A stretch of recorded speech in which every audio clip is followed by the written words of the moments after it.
Moolala is brought to you by the nonprofit credit counseling agency Credit Canada.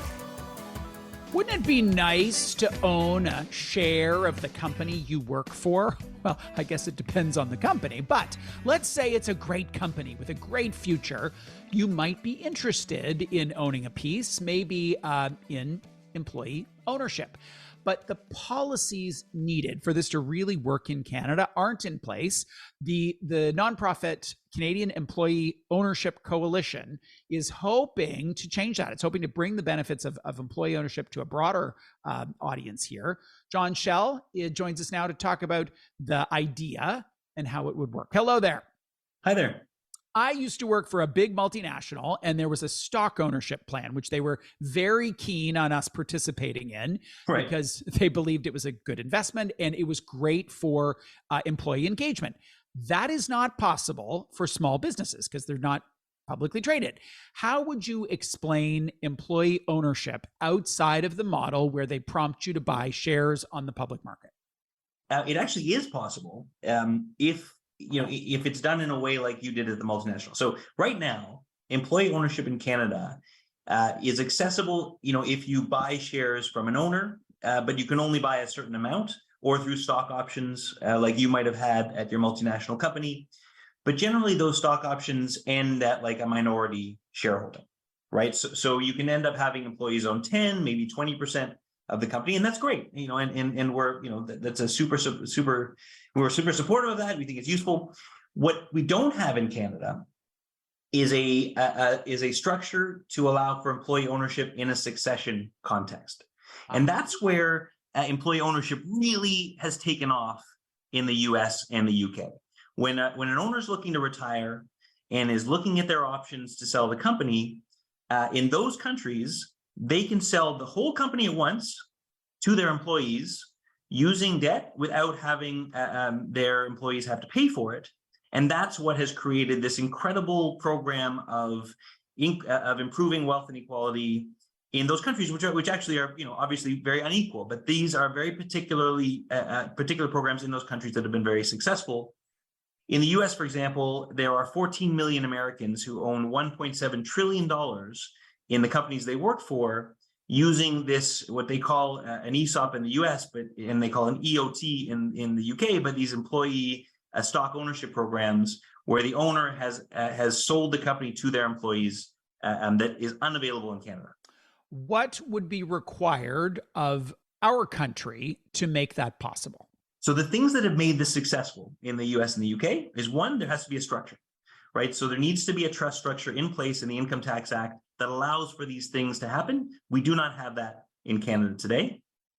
The second are incentives. So if we think about the economy we want, in the US and the UK, the politicians across the political spectrum have said, we want to see more employee-owned companies. They have wonderful outcomes, not just for worker wealth, but also for communities. They keep jobs in local communities. These companies tend to grow faster. They lay off fewer people in recessions. So there are tax incentives to encourage owners to sell to their employees, as opposed to, say, a private equity firm or a competitor. And then you need to ensure, in exchange for those tax incentives, that the employees get their shares for free and they go to all employees. And that's what's allowed.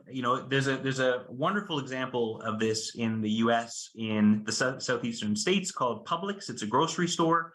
It's got about 200,000 employees, so it's roughly the size of Loblaws.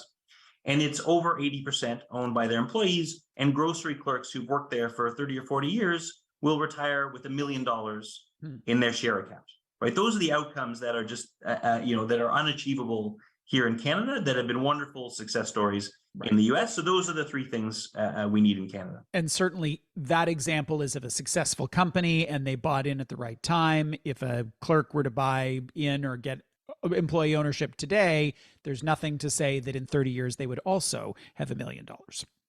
100%. So the key here is that the employees don't take on a risk themselves, right? So the thing we don't want is a system where employees are taking their money that they don't have. These are generally, employees don't have a ton of extra cash hanging around, especially these days. We don't want them taking that money and putting them into the company and then maybe losing all of that. The way these programs work is often it is a bank and the owner who fund the transaction, and then they are paid back out of company cash flow. So the employees themselves don't take on a debt risk, right? So it's all upside for the employees. And that's why the tax incentive is important. Right. What rights and responsibilities do they have in that context? Because if you own a share of a publicly traded company, depending on the class of shares, you get a vote. So the way these work is they're owned through a trust. And that's partly what's made them successful in the US and the UK, is that the trust itself has a trustee that votes the shares. So the employees themselves get beneficial ownership, right? So they get all of the benefit of future profits of the company, but they don't have a day-to-day different responsibility than they had before. The company continues to be run in the way it was. If you take a look at an example like Taylor Guitars in the US, which is a 1,200 person, a wonderfully run company, very sustainable, sold to their employees last year with a really thoughtful management team, you wouldn't want the next day for it to be one member, one vote, right? So Taylor Guitars is still run by the same wonderful management team, but now the benefits of their growth will go to employees as opposed to their old owners. What have you seen in other countries about the unionization of these firms? Because it would seem to me, having thought about it for about 4 seconds, that in some ways that might be inconsistent with a highly unionized environment. So there are some very successful companies in the US that are both fully unionized and fully owned by the employees at the same time, right? So there's a grocery chain in Oklahoma that has done really well with that structure. In other cases, the union doesn't want to participate in employee ownership, and then there can be two programs, right? So they can exist side by side. Either way, the transition of a company to their employees is, to the benefit of workers. It's a worker-focused program. So we've generally had good support from the union movement because the outcomes are really good for workers. There are some cases, where a union already has secured that for their workers, so there wouldn't be much additional benefit for employee ownership. But these are designed for sort of 50 to 200 employee companies in the private sector. The vast majority are not unionized, and so there will be a lot of opportunity for these to provide benefits to workers that they don't already have. What's the case against this here in Canada? If I had all the time in the world, I'd have a point counterpoint, and someone else would say, "This is a terrible idea. Don't do this." What would they say? Look, it's an interesting case, and I'll try to answer your question without these. When people say, "Hey, what's your worst quality?" I say, "Well, I'm a perfectionist," so I'm not going to try to answer it that way. But what is true is that there tends to be broad support for these. So you get Bernie Sanders advocating for more tax incentives for ESOPs, and you get Ronald Reagan advocating for more tax incentives for employee-owned companies. In the UK, it was a coalition government that brought this in to begin with, that spanned both sides of the political spectrum. So there doesn't tend to be this is one of those things where everyone says, yeah, this is a good public policy, and there doesn't tend to be a lot of disagreement. You just also don't get a bunch of people picketing out front of the Parliament to bring this into place. So there generally is not a lot of argument against it. If one could say, hey, you're giving a tax incentive to owners here. So this can be used as some sort of tax shield, and we don't like that. And that's probably the strongest argument we get against it. And our response to that is, first, there's a bunch of rules you need to put in place to make sure that doesn't happen. And those are easy, those are easy rules to implement. So this won't work like a tax shield in that way. And the second is the outcomes are generally so good for workers that the outcomes for society are good, right? So it is worth providing a tax incentive for this program as opposed to having companies owned by a foreign-owned private equity company, or you get a multinational come in and buy up all our companies. One great Canadian example. So there's a company in southern Manitoba, in Altona, Manitoba, called Friesens, which has been employee-owned for about 60 years here in Canada. They've done it using Scotch tape and baling wire to try to deal with all the negative incentives there are in Canada. But there's no way that company, which employs 650 people in Altona, that's the biggest employer in town, would still be there if it wasn't employee owned. And that's the reason why governments in other countries have been willing to provide these types of tax incentives to ensure the economy is more owned through employee ownership than other means. Just before we go, what needs to be true about the mindset of the owner for them to pursue this path? Because I can imagine, and I'd say it's a majority of owners who would say, listen, this is my liquidity event.